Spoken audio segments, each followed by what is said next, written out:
എല്ലാവർക്കും നമസ്കാരം. വളരെ ദുഃഖകരമായിട്ടുള്ളൊരു വാർത്ത നിങ്ങളെ അറിയിക്കുകയാണ്.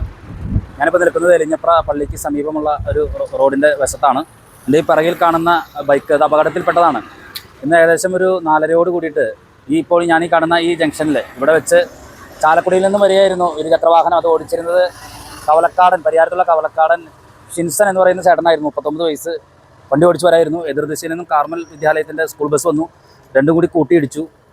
തൽക്ഷണം തന്നെ ഷിൻസേട്ടൻ മരണപ്പെട്ടിരുന്നു എന്നാണ് വിവരം അറിയാൻ സാധിച്ചത്. സെൻറ്റ് ജെയിംസ് ഹോസ്പിറ്റലിലേക്ക് കൊണ്ടുപോയിട്ടുണ്ടായിരുന്നു അതിന് ശേഷം. പക്ഷേ ഹോസ്പിറ്റലിൽ എത്തുന്നതിന് മുൻപേ തന്നെ മരിച്ചിരുന്നു എന്നാണ് അറിയാൻ സാധിച്ചത്. ഷിൻസേട്ടനെ പറ്റി പറയുമ്പോൾ നമ്മുടെ മുൻ ഗ്രാമപഞ്ചായത്ത് മെമ്പർ ഷൈസൻ ചേട്ടൻ ഒരു സഹോദരനാണ്. അതുമാത്രമല്ല ഷിൻസേട്ടൻ ഒരുപാട് നല്ല ഭക്തി ഗാനങ്ങൾ, ക്രൈസ്തവ ഗാനങ്ങൾ എഴുതുന്ന വ്യക്തിയാണ്. അതോടൊപ്പം തന്നെ അദ്ദേഹം അലുമിനിയം ഫാബ്രിക്കേഷൻ്റെ ജോലിയാണ് ചെയ്തുകൊണ്ടിരുന്നത്. ഒരു റിസോർട്ട് തുടങ്ങുന്നതുമായി ബന്ധപ്പെട്ട പ്രവർത്തനങ്ങളൊക്കെ ചെയ്ത് കഴിഞ്ഞിരുന്നു. എല്ലാവർക്കും ഒരു സ്വീകാര്യനായിട്ടൊരു വ്യക്തിയായിരുന്നു. എനിക്കും അദ്ദേഹത്തെ അറിയാവുന്നൊരു മനുഷ്യനായിരുന്നു. ഞാൻ മലക്കപ്പാറ പോയി തിരിച്ചു വരുമ്പോഴാണ് ഈ ദാരുണ വാർത്ത അറിഞ്ഞത്. എരിഞ്ഞപ്ര ജംഗ്ഷനിൽ വെച്ചാണ് ഈ അപകടം ഉണ്ടായിട്ടുള്ളത്.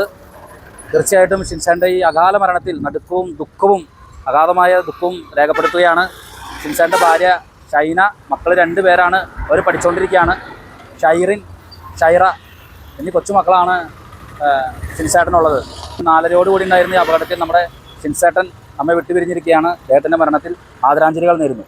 അപകടത്തിൽപ്പെട്ട ഇരുചക്രവാഹനം ഒരു ഓട്ടോയെ മറികടക്കാൻ ശ്രമിക്കുന്നതിനിടയിലാണ് സ്കൂൾ ബസ്സുമായിട്ട് അപകടം ഉണ്ടായതെന്ന് പറയപ്പെടുന്നു.